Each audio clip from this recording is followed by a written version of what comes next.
Boa tarde, Fernando Horta, historiador, sempre aqui toda terça com a gente, tudo bem? Tudo bom, Daiane? Comigo tudo bem, aqui em Brasília também.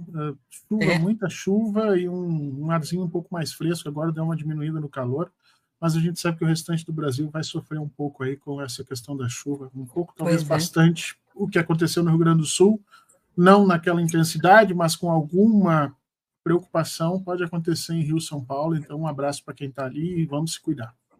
Exatamente. Por falar nisso, amanhã a proposta aqui é de trazer o Leonel Hadi, estava confirmado já, e na quinta também um outro parlamentar lá do Sul, para a gente tratar um pouco de como é que está esse enfrentamento, quais são as políticas que estão sendo produzidas, o que não foi feito. A proposta também é tratar desse assunto com esses parlamentares. Agora, Horta, desde ontem, circula a informação de uma delação premiada de Rony Lessa, acusado e réu no processo de Marielle Franco, pelo assassinato de Marielle Franco. Segundo as investigações e as apurações, dão conta de que ele é o autor dos disparos feitos contra Marielle e Anderson Gomes, seu motorista, que vitimaram Marielle no 14 de março de 2018. Desde ontem circula essa informação de delação premiada. Hoje a informação de que essa delação está no Supremo Tribunal de Justiça, Superior Tribunal de Justiça, o que indicaria ali um foro privilegiado. E aí, agora à tarde, no comecinho da tarde, o The Intercept deu uma matéria dando conta de que a delação, isso por apuração do The Intercept, a delação apontaria, segundo a reportagem, a delação apontaria Domingos Brazão, um nome que já havia circulado anteriormente aí como um dos responsáveis pelo assassinato, como o mandante. Toda a história que envolve o Domingos Brazão, inclusive lá atrás com Raquel Dodge, essa informação circulou a partir de uma fala de um dos presos, que antes dele tinha um outro, se não me engano, miliciano, que tinha citado o nome do siciliano, não o deputado, mas um vereador lá do Rio de Janeiro, que teria sido mandante, e depois se descobriu que a tentativa ali seria justamente de tumultuar por causa do Domingos Brazão. O Domingos Brazão tem um histórico também uma ficha corrida bastante grande, né? Ele está no Tribunal de Contas do Estado, ligado ao PMDB, e teria ali interesses, já foi parlamentar, né? Foi denunciado, inclusive, naquela CPI das milícias, pelo Marcelo Freixo, na época deputado também no Estado, e as questões relacionadas às construções ilegais, irregulares, no Rio de Janeiro, na região ali da Rio das Pedras e outras, seria ali uma das questões que envolveria o nome do Brazão com o escritório do crime, e por isso a atuação de Marielle nessa região, combatendo essas construções ilegais e fazendo uma política fundiária diferente, tentando regularizar e combater essas ações das milícias, teria irritado, seria mais um somatório nas ações aí que motivaram, segundo a reportagem do The Intercept, e também, segundo, eu estou trazendo aqui um relato da época. Essa informação, a gente já tinha falado aqui em alguns programas, né, Horta? Tem que ser muito embasada, não adianta só o Lessa dizer que foi e pronto, né? Como toda delação, tem que ter um conjunto probatório, porque não adianta trazer uma resposta pura e simples para a gente achar que isso resolve e soluciona a questão. Como é que você vê todos esses desdobramentos, hein? Então, Daiane, é um tremendo balde de água fria na investigação se realmente a delação do Lessa se resumia a Domingos Brazão. Por que isso? Porque esse nome já era um nome que estava à disposição da polícia e à disposição tanto da Polícia do Rio de Janeiro, dos investigadores, do Ministério Público, há muito tempo. Foi um dos primeiros nomes levantados lá atrás, com relações e com indícios suficientes para que uma investigação já pudesse ter sido feita nesse sentido. Né? Trazer esse nome de novo à baila, sem comprovação, é um balde de água fria, é a delação que não leva a lugar nenhum, que eu tinha até afirmado num outro momento, que me perguntaram se eu tinha alguma esperança disso. Eu acho que não, eu acho que a função do Lessa ali é ficar fazendo a polícia correr atrás do próprio rabo.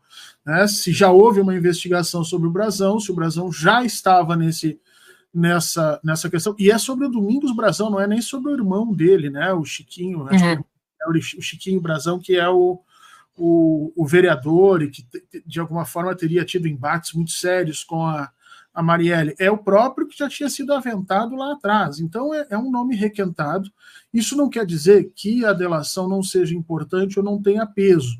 Pode ser que o nome lá atrás tenha sido aventado e não tenha se conseguido o processo da investigação por N questões, seja pela própria imobilidade da polícia, do Ministério Público, seja pelas relações do Domingos Brazão, e agora o Rony vem com comprovações nesse processo. Mas, de qualquer sorte, é um balde d'água fria para quem estava esperando que a gente começasse a escalar em nomes que ainda não haviam sido dados, né? Porque há que se explicar por que durante 6 anos o Estado brasileiro não conseguiu, e obviamente o Estado do Rio Grande do Sul, do Rio de Janeiro, não conseguiu ir adiante numa investigação num caso de um assassinato tão rumoroso, né? Então muita gente estava esperando ali alguma ligação mais picante, especialmente com familiares do ex-presidente, e o Rony Lessa faz aquilo que todo mundo tinha medo que ele fizesse, ou seja, coloca a polícia de novo no encalço daquilo que ela já estava há 6 anos atrás, num processo de eterno recomeço de todas essas investigações. Espero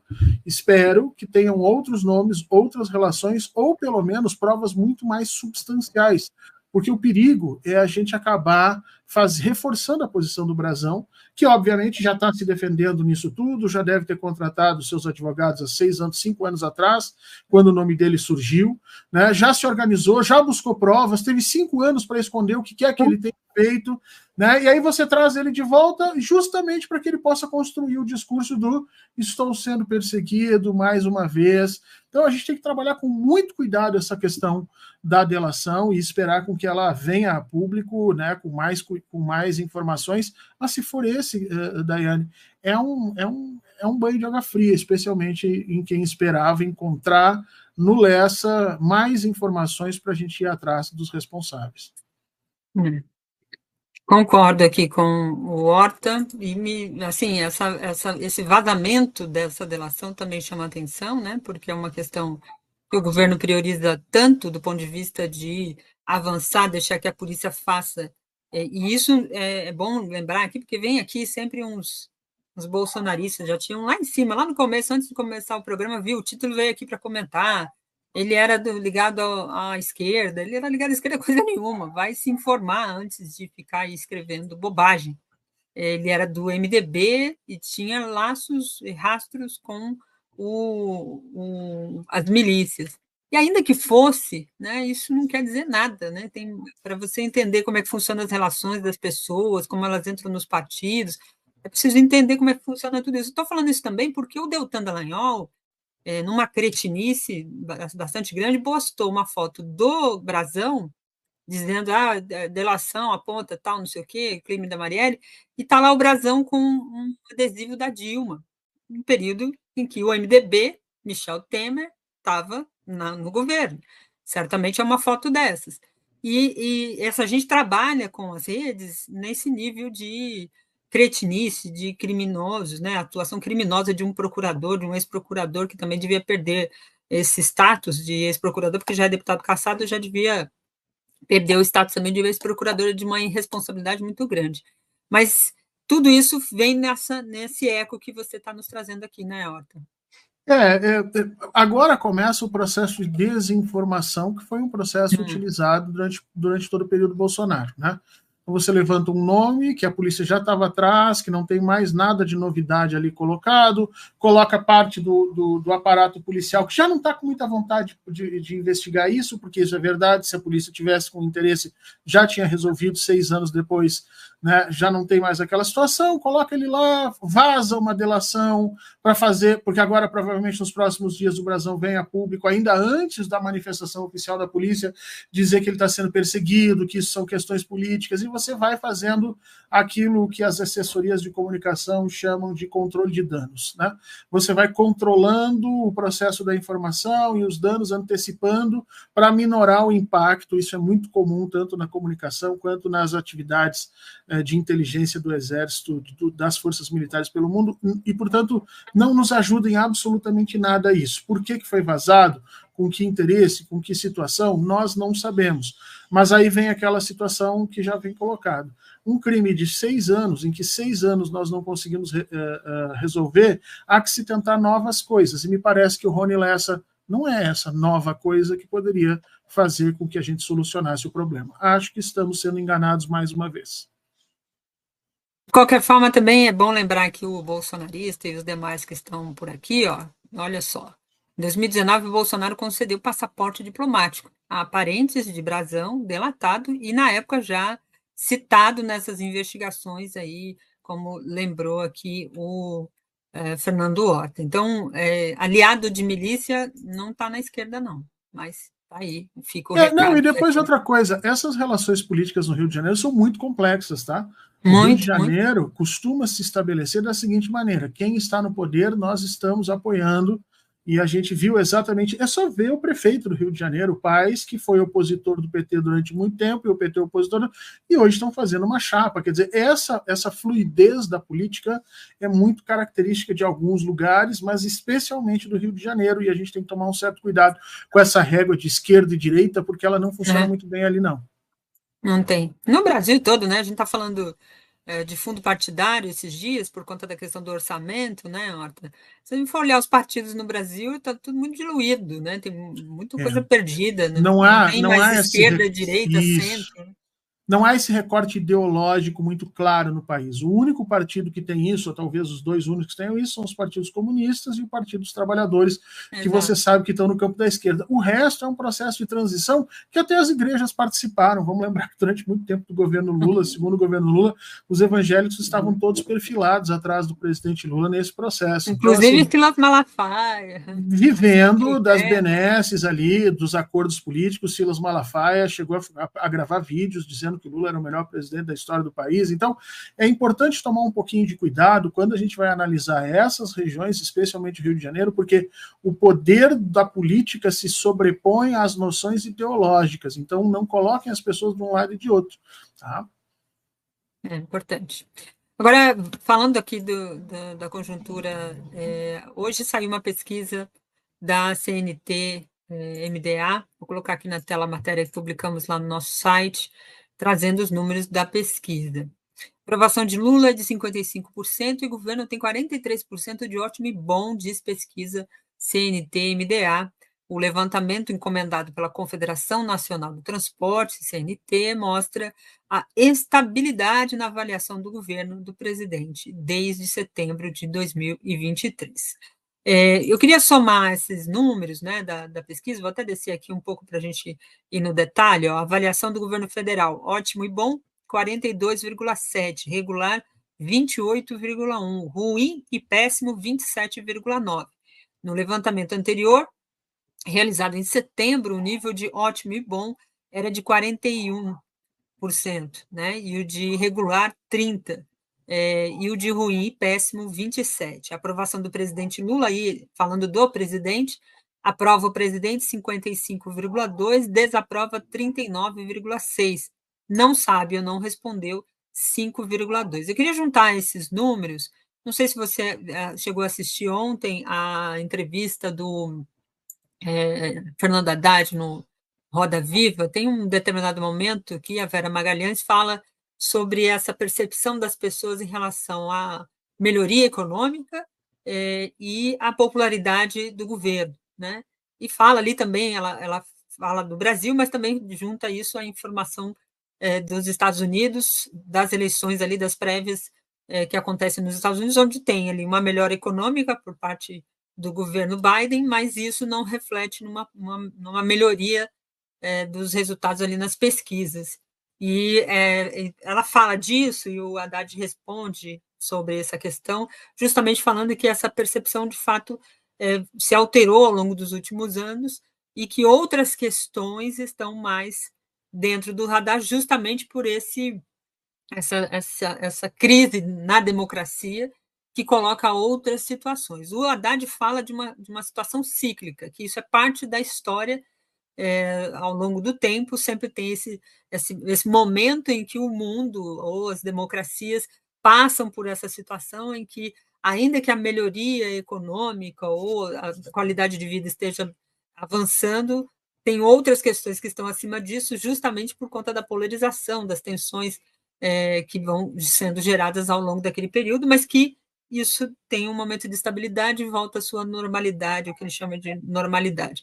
É isso, Horta. A gente passa por esses momentos cíclicos na história, e essas percepções em relação à qualidade de vida, as pessoas vão dizendo assim, não, porque nessa pesquisa, por exemplo, quando você vai, aquilo que é também histórico, né? A pessoa vai melhorando de vida, a pessoa que tem um salário melhor ou tem um grau de escolaridade maior, ela desaprova mais o governo, mas certamente ela está sentindo menos os avanços, as melhorias econômicas, porque elas não estavam lá na ponta, elas não estavam sentindo lá na ponta a fome, comendo osso, etc.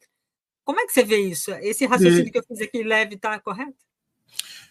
Vamos lá, a história não é cíclica, tá? Esse é um debate que a gente já faz há muito tempo. A história se repete. Não, a história não se repete, a história não é cíclica. Os homens é que repetem a história e, de alguma maneira, nós, as pessoas que vivem, acabam repetindo os seus pensamentos, seus erros, muitas vezes os seus erros, inclusive erros de avaliação lá atrás. Então, o que nós temos é que, de tempos em tempos, as democracias caem em espaços de descrédito tão grande que, efetivamente, há um controle do processo da informação para que se mantenha a coesão desses tipos de governo. Então, quando a democracia passa a ser questionada, de tempos em tempos isso acontece, muitas vezes os historiadores apontam que isso tem a ver com crises brutais que o capitalismo promove, as pessoas ficam presas nessa ideia de que a democracia não responde aos meus interesses, às minhas vontades, quer dizer, eu voto para presidente, voto para deputado, voto para senador e continuo no mesmo problema, na mesma confusão, e aí os políticos acabam usando sempre as mesmas fórmulas de comunicação para resgatar esse processo, que muitas vezes são diversionismo, outras vezes tentativas de dar rótulos novos para coisas antigas. Então, quem repete as coisas na história são os próprios homens. Repetem, inclusive, os seus erros o tempo inteiro. A gente está vendo isso no mundo, está todo mundo avisando o que está acontecendo em Gaza, e Israel segue produzindo um processo de genocídio brutal. Então, nós repetimos as coisas, não que a história se repita, né? Agora, essa pesquisa que é trazida pela CNTM-DA, ela é uma pesquisa que precisa ser lida com certo cuidado para que a gente não engane ou não se engane, né? Primeiro, fica caracterizado que nós seguimos vivendo um sistema polarizado. Nós temos 3/3, a gente divide a sociedade brasileira em 3/3, 1/3 apoia indiscriminadamente o presidente Lula, 1/3 nega e acha que é horroroso e não tem nada. E a outro terço acaba se dividindo um pouquinho mais para lá, um pouquinho mais para cá, e o presidente Lula tem saído bem na condução desse terceiro terço, trazendo mais para o seu lado. E esse foi o planejamento que sempre foi feito desde o início, por isso chamado de governo de frente ampla. Os números não se alteraram muito desde que a gente está falando lá no processo da eleição. A gente vai olhar em todos os institutos de pesquisa, você vai ver que há muito pouca modificação nisso para mostrar o nível de polarização que nós estamos, o nível de cristalização desses apoios políticos. Se você for olhar por estruturas conjunturais, o próprio 247 coloca lá, né, que o primeiro ano do governo Lula as pessoas acham que melhorou a economia e a educação. Mas se você olhar o que acha que piorou, você vai ver que é a economia e a segurança. Ou seja, mostra que determinados assuntos seguem tendo polarizadas a sua posição. Uma parte que acha que melhora, uma parte que acha que piora, continua sendo aquela mesma parte, o que mostra que nós estamos tendo pouca porosidade dentro da comunicação política. Nós não estamos conseguindo atingir os grupos que nos são refratários. Nós estamos fazendo aquilo, o que chamamos na academia de pregar para convertidos. A taxa de transformação ainda está muito pequena frente ao investimento público que estamos fazendo. A quantidade de recursos mobilizados, o número de programas sociais estabelecidos, a força que o governo tem feito não está se traduzindo na mesma proporção que nos anos anteriores em apoio político.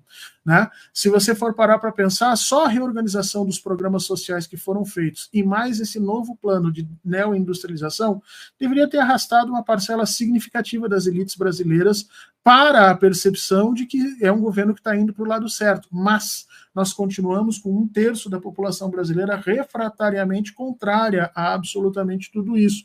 E isso é que incomoda, porque, de alguma maneira, esse 1/3 parece que não se sensibiliza com absolutamente nada, e nós precisamos desenvolver mecanismos para conversar com eles. Eu sou contra aquela interpretação que diz que esse 1/3 são os evangélicos, que até isso estão fazendo, cristalizando a figura dos evangélicos, como se fosse nos evangélicos o problema, e aí que nós precisamos nos aproximar dos evangélicos, temos que fazer tudo para... Não.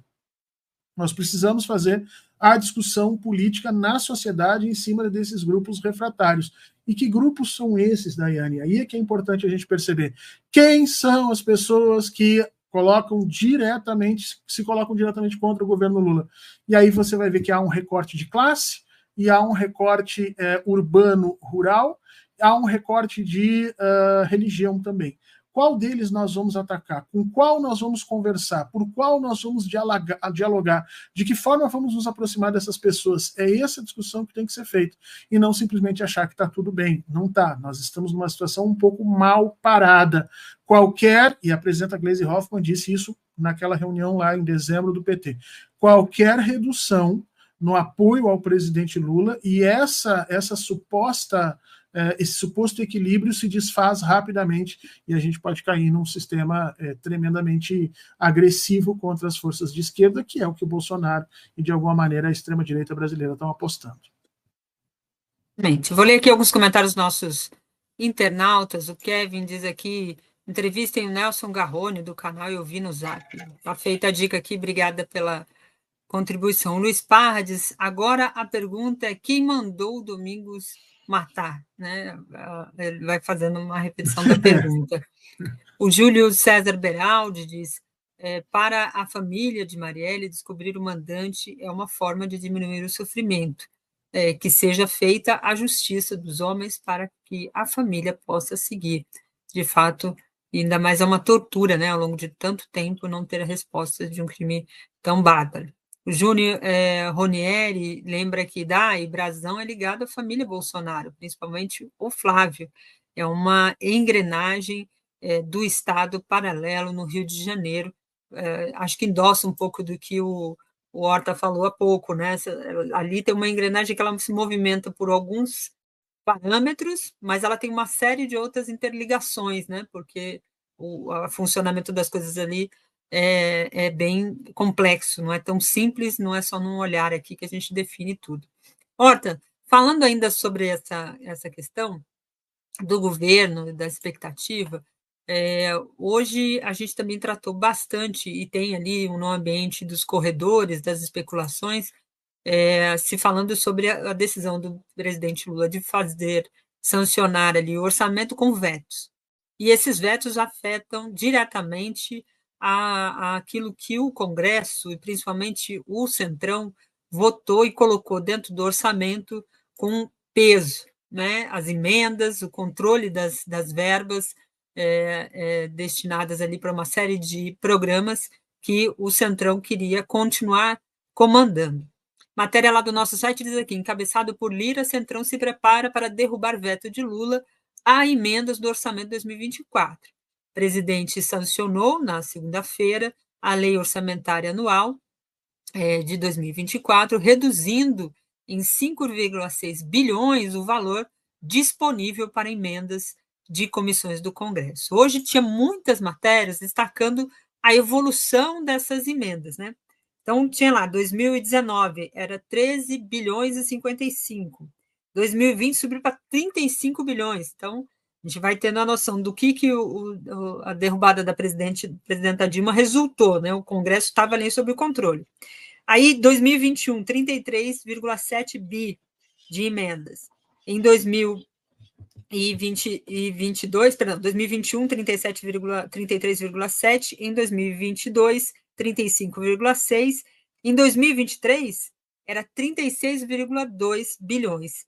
E aí, para 2024, o que o Congresso tinha aprovado era 52,6 bilhões e o governo só reduziu para apenas 47,5 bilhões e está essa chiadeira toda por parte aí do Centrão, que já está ameaçando derrubar, e aí vem aquela tensão de governabilidade e tal. O presidente Lula, numa entrevista hoje à tarde, a gente está aguardando aqui a liberação da entrevista, inclusive, para mostrar.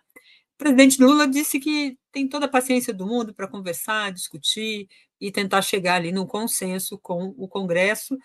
O mesmo disse o Haddad ontem. Como é que você vê essa situação, hein? O Congresso está sempre colocando essa corda e aumentando o seu quinhão, a sua mordida. A gente conversou aqui há algumas semanas que o Zé Dirceu falou disso, né? O Centrão vai querer abocanhar mais um pouco do governo. E cada passo que dá é nessa direção. Se não se organizar, nas eleições, eles ganhando mais espaço, aí a situação fica mais difícil. Então, é um pouco desse raciocínio que eu queria que você trouxesse aqui para a gente.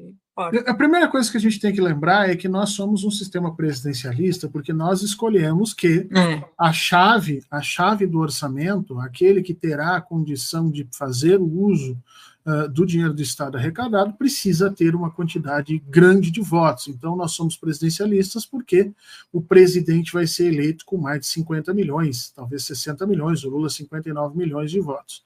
O que o Centrão está propondo é que o Lira, que tem 200 mil votos, tenha acesso na mesma proporção, ou quase na mesma proporção, às verbas de uso discricionário do Estado, não as verbas que já são obrigatórias, aquelas que você tem que fazer de pagamento de salário e tudo mais, mas as discricionárias, o Congresso tenha parte para basicamente quase a mesma coisa. Né? A gente viu que o presidente, por exemplo, o PAC ia ter 50 bilhões e as verbas para o orçamento, para os pagamentos de emendas do Legislativo ia ser também em torno de 50 bilhões. O presidente tenta fazer um jogo duro ali, veta essas medidas, ele tem razão de fazer, principalmente porque no presidencialismo, o presidente Lula se responsabiliza pelo ordenamento dos pagamentos, né? Já o legislativo não. Então essa é uma distorção que precisa ser resolvida, que o STF não resolveu. Quando ele votou lá atrás a história do orçamento secreto, foi um voto totalmente desconexo, eles disseram que não era legal, mas podia acontecer, sabe aquela história do é proibido, mas se quiser pode? Foi isso o voto do STF. O STF disse, olha, é proibido, mas se quiser pode. Isso por um meio de ameaças do Lira, o STF vai ser chamado para discutir essas questões de novo, porque a grande questão é exatamente essa. Quem ordena os pagamentos se responsabiliza, tem o custo político dele. O legislativo brasileiro, centrado no Lira, está tentando ter acesso ao orçamento sem o custo político dele. Inclusive, agora saiu a informação de que o parlamento quer a liberação das emendas sem os projetos estabelecidos. Quer dizer, o parlamentar pede a emenda e não precisa indicar para onde, nem o que fazer. Fica lá o dinheiro da conta para ele endereçar para onde ele melhor quiser. Isso é fruto dessa estagnação que nós vimos no judiciário brasileiro durante anos, né, se colocando na condição de não intervir nos outros poderes, mas quando precisou intervir a favor do golpe, nós vimos o que o Gilmar Mendes fez, deixando o presidente Lula fora do governo da presidenta Dilma, depois o que o Barroso fez para permitir a prisão do presidente Lula. Então, de novo, o que nós estamos vivendo é uma politização muito grande, sem necessariamente nós voltarmos às bases e ouvirmos a população. E essa é uma das grandes críticas que está se fazendo a essa forma de política que o governo Lula está colocando. Ele está precisando do apoio da sociedade, ele está precisando do apoio dos movimentos, ele está precisando do apoio de partidos de esquerda que tenham mais posições densas na sociedade, porque senão ele não consegue se opor a esse parlamento perverso que nós temos, mas ele continua relutando em fazer isso e quer cada vez mais negociar institucionalmente. Na institucionalidade está muito difícil. É muito provável que 10%, que foi o que o presidente recuou, né? Ele só tirou 10% das emendas que o parlamento tinha dado a si mesmo, e mesmo assim é possível que ele perca porque o parlamento, coordenado aí por Lira, provavelmente vai conseguir ter número suficiente para desaver o veto, o que é algo assustador. E aí, Daiane, a grande pergunta é, as eleições de 2024 nos darão uma condição mais favorável? E todas as respostas que até agora eu tive são que não, que é muito provável que nós não consigamos sair desse impasse, ou seja, a direita, a extrema-direita e os liberais vão continuar elegendo uma quantidade grande de políticos maior do que a nossa. E o que eles querem fazer é isolar o presidente Lula, fazendo com que ele seja basicamente uma espécie de rainha da Inglaterra no Brasil. O relator, eu não vou pegar o nome dele aqui, o relator do orçamento parlamentar da Câmara, eu vou pegar o nome dele, mas ele deu uma entrevista para a Globo, eu estava assistindo aqui na Globo News, e ele diz assim, melhor isso do que o tomar lá da cá. Eu tive essa mesma reação. Sim, porque é só o da cá, né? Não tem o toma lá, né? É como se só ele paga o dinheiro. Só repasse, não discute nada e fica nessa linha, né? E aí, eles sempre falam de uma suposta competência que teria o parlamento, por ser os representantes do povo, de participar desse orçamento de forma mais efetiva, e essa forma seria a forma mais transparente. Mas a justificativa é meio essa. Não, o parlamento é a casa do povo, o povo decidiu. Parece a mesma teoria da Sabesp, do caso do Tarcísio. Não, o povo votou nele e ele tinha essa proposta, então está avalizado já pelo povo que pode privatizar, então decidiu, está decidido. Parece um pouco esse caminho. Os parlamentares querem dizer que o presidente Lula não tem direito sobre esse orçamento e, já que eles são representantes num número maior, são 513 parlamentares, eles teriam mais poder do que o presidente, que tem 50 e tantos milhões de votos. Essa manobra narrativa é um caminho que tem sido percorrido por essa extrema-direita para justificar tudo, né? Isso foi muito boa essa tua sacada. Primeiro, não é só uma manobra narrativa, né? Essa é uma alocação, é uma explicação de sentido do mundo diferente, em que eles estão questionando a própria democracia brasileira. Basicamente, o que eles estão dizendo é: os votos sobre o presidente Lula não têm muita importância, porque nós aqui no parlamento é que temos que mandar, porque assim é mais transparente. Primeiro, não é mais transparente, já foi demonstrado claramente que não é mais transparente, o povo brasileiro, em diversas vezes, ele é enganado sobre qual parlamentar que fez determinada coisa, e o parlamento nunca é votado em uníssono. Então, se o parlamento quer ter acesso às verbas, então vamos fazer o seguinte, vamos apresentar chapas de 513 parlamentares já prontos e a gente vota nas chapas. E aí vamos fazer várias chapas em vez de cada um, porque nós temos muita dificuldade de individualizar responsabilidades e méritos. No legislativo é assim. Né? Há muita dificuldade por conta da forma como a informação política no Brasil é lidada, há muita dificuldade de você saber entre todos os parlamentares quais os que favoreceram as suas ideias, quais os que não favoreceram. Então eles jogam com esse jogo de luz e sombras para ficarem sempre nas sombras quando existem as responsabilidades e sempre nas luzes quando existe o manejo das verbas. E isso é uma interpretação política completamente equivocada do que nós temos hoje no Brasil. Basicamente, eles seguem o mesmo trajeto de Jair Bolsonaro de desconstrução da estrutura política brasileira e seguem fazendo por dentro da Câmara. Eu acho, inclusive, que futuramente nós vamos olhar para a figura de Arthur Lira e vamos ver o responsável pela desconstrução política do Brasil na figura dele, muito mais do que propriamente as pessoas que trabalharam no golpe contra a Dilma. Porque o que o Arthur Lira está fazendo é exatamente isso, negando a estrutura política brasileira e estabelecendo uma forma alternativa de entendimento das coisas com o apoio de 513 deputados que sabe-se lá efetivamente o que fizeram pelos seus estados, porque as próprias informações que nós temos não são suficientes para individualizar. Já no executivo, todo mundo sabe que se der algum problema, é o presidente Lula o responsável. Então, a forma de você operar as ideias e as avaliações sobre um governo, ela é muito mais pesada no executivo do que no legislativo. E, portanto, o manejo das verbas devia seguir também esse caminho das responsabilidades. Arthur Lira tenta se fazer de esperto para conseguir espaços de poder a qual ele não teve voto suficiente para ter acesso. Muito importante aqui, diz a Yolanda Giordano, diz, muito importantes as reflexões, destaca ela aqui. Tem muita gente falando ainda do caso do Brasão, Lá no nosso site já tem matéria também repercutindo todas essas questões. Eu queria amarrar aqui com o Horta, ainda nessa toada das narrativas.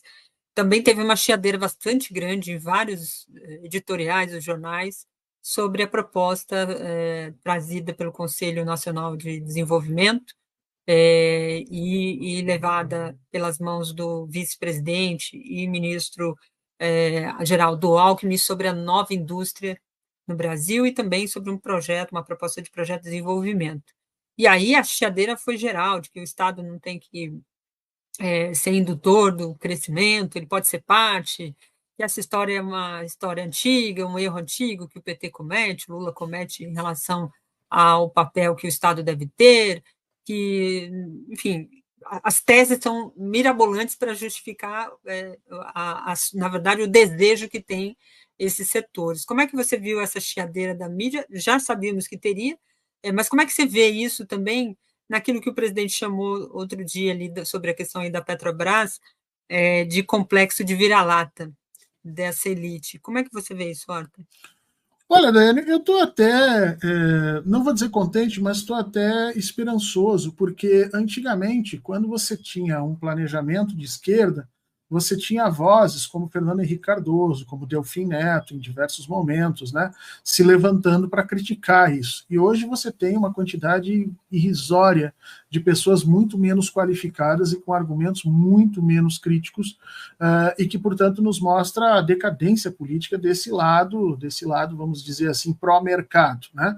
Eles têm aumentado em número nas redes, mas diminuindo muito a capacidade de olhar a realidade crítica como está estabelecida. Agora, o programa que foi lançado ontem, ele abre as portas para um novo Brasil, mas ele parece que não é consenso no próprio governo.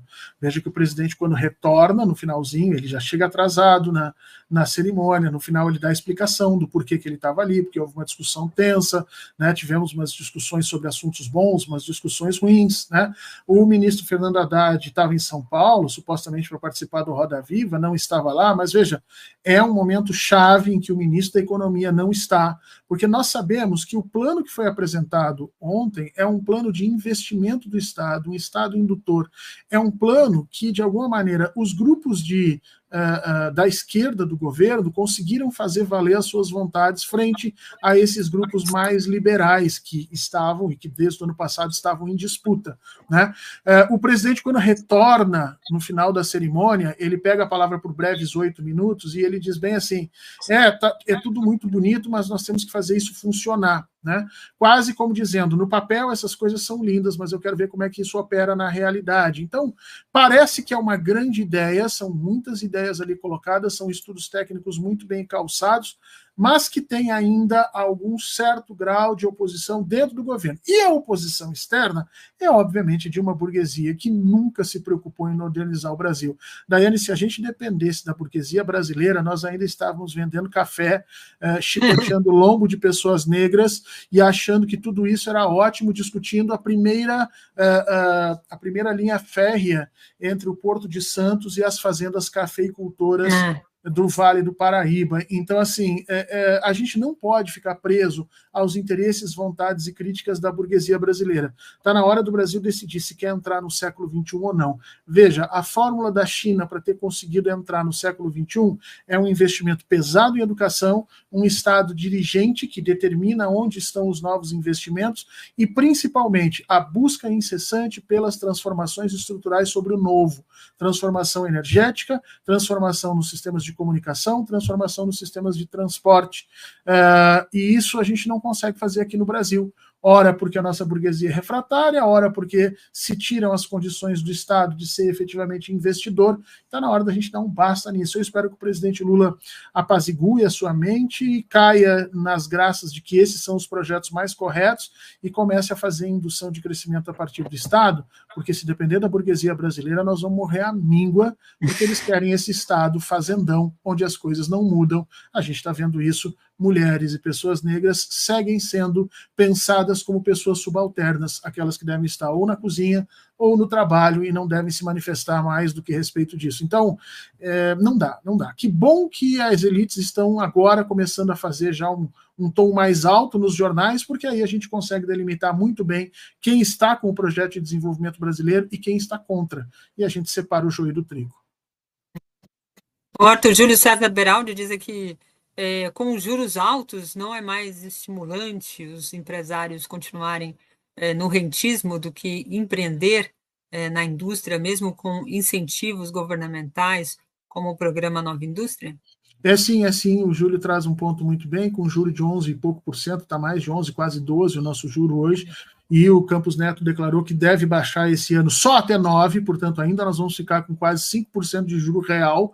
Com um juro desse, o rentismo ganha. O capitalismo prefere botar dinheiro para render e ganhar 5% do que investir em sistemas produtivos. Mas isso pensado a curto prazo. O que o presidente está propondo, o que as pessoas que propuseram o programa ontem estão propondo, é que nós pensemos a médio e longo prazo. Ou seja, eles estão dizendo o seguinte, ok, você pode até ganhar 5% de juro pelos próximos 5 anos nessa situação, mas quando terminar esses próximos 5 anos, o Brasil vai continuar sendo um fazendão com a indústria destruída, enquanto todos os outros agentes internacionais estão caminhando em direção à inteligência artificial, computação quântica, energias renováveis e talvez sabe-se lá o que mais. O que eles estão fazendo é convidando a burguesia brasileira a entrar nesses novos ciclos de desenvolvimento. Eu desconfio que a nossa burguesia não vai aceitar o convite, porque também não aceitou lá no século XIX os convites todos que foram feitos para que a gente entrasse no primeiro ônibus, no primeiro trem em direção à industrialização. Acho que nós vamos ter que, de novo, fazer uma grande discussão social para conseguir fazer com que o Brasil entre no século XX pela porta da frente e não através da porta dos fundos como consumidor nesse processo todo. Acerta o presidente Lula em propor essa discussão, mas eu tenho a impressão que ele tem que apaziguar o governo. Me parece que uma parte do governo ainda não está convencido sobre o próprio plano que foi apresentado ontem. Perfeito, muito bom. Fernando Horta, muito obrigada pela sua participação aqui com a gente. Boa semana, bom trabalho aí para você. Obrigado, Dai. Um beijo para você, um beijo para quem fica com a gente e cuidado com o clima no norte e no sudeste, especialmente nessa semana. Já tem avisos fortes de chuva, enchente, Exato. E vamos usar aquela percepção que a gente sempre tem de cuidado e principalmente cuidado com aqueles que são menos favorecidos, que sofrem mais com esses eventos extremos. Exatamente. Obrigada, Horta. Beijo. Tchau, tchau. Ajude a financiar este canal. Seja membro. Mande um Pix para canalfernandohorta@gmail.com.